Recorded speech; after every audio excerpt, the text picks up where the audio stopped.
रायगड, महाराष्ट्रासह देश विदेशातील ताज्या बातम्या पाहण्यासाठी मॅक्स इंडिया लाईव्ह चॅनलला सबस्क्राईब करा आणि बेल आयकॉन दाबायला विसरू नका.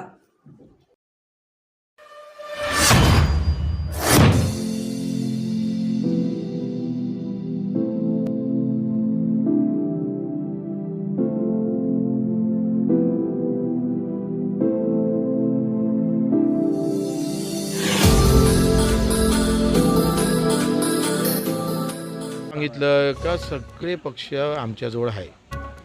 सगळे पक्ष, या देशामध्ये जेवढे पक्ष असेल ते सगळे कार्यकर्ते आम्हाला मतं मारणार आहे. कारण आखरी ही जी आम्ही पाहतो तानाशाही कोणाला सहन होत नाही. ते मनातून कोणीच नाही, किती काही करा, पण लोकांचं ते म्हणतं ना, चित खेटरात धड मंदिरात, तसं सध्या स्थिती आहे. आणि म्हणून त्यांचं चित आमच्यात आहे, दिनेश भाऊच्या उमेदवारीमध्ये आहे.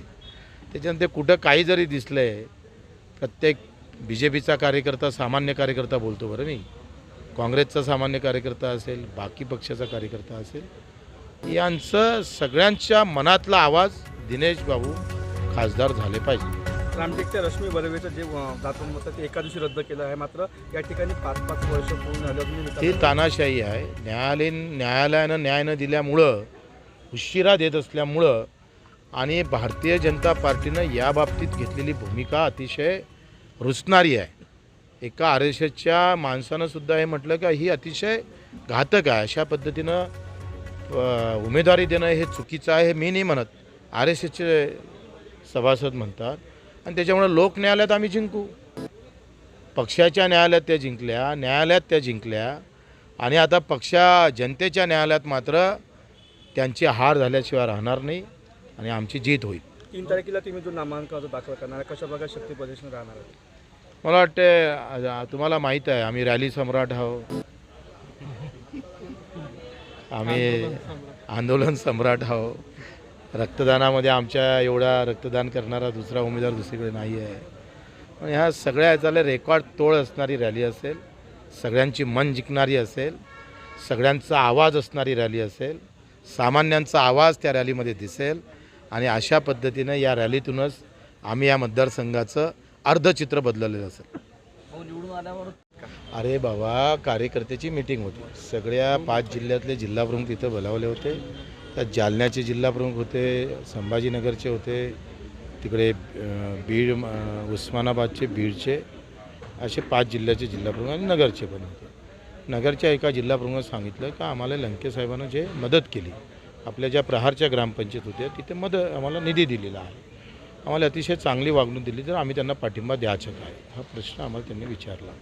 आणि म्हणून मी म्हटलं का लंकेबद्दल प्रहार संघटना तिथली सकारात्मक दिसते आणि जालन्याला मात्र नकारात्मक दिसते. का दानवेनं आम्हाला खूप त्रास दिला, आलेला निधीसुद्धा पळवून नेला, आमची इथं तो वापरू दिला नाही. त्याच्याहून ते बोललं होते. त्याच्यात ते पत्रकार तिथं उपस्थित होती, ही चर्चा होत असताना, म्हणून तो प्रश्न उपस्थित झाला होता. तुमचा उमेदवार तिथे उपस्थित राहणार आहे? सध्या अमरावतीशिवाय आमचं काही दुसऱ्या डोक्यात नाही. 3ऱ्या टप्प्यात काय कसं करायचं ते ठरवू नंतर. इतर ठिकाणी कुठं तुम्ही समर्थन देणार? 3ऱ्या टप्प्यात आता सध्या काही नाही. आता जैसे ते अभी हम NDA में है, हाँ मैत्रीपूर्ण लढत है, आगे देखेंगे.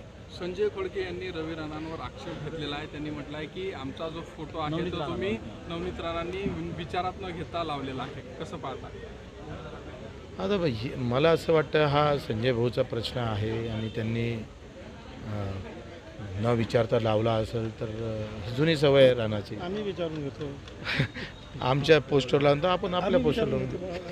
त्यांनी यांच्यावर जो आहे तो आचारसंहिता भंग करण्याचा गुन्हा सुद्धा दाखल करणार असल्याचं बोललं आहे. मला असं वाटतं का ही स्वाभिमानाची लढाई आहे आणि संजय भाऊ ती लढाई लढेल असं मला वाटतं. ते लढल्याशिवाय राहणार नाही.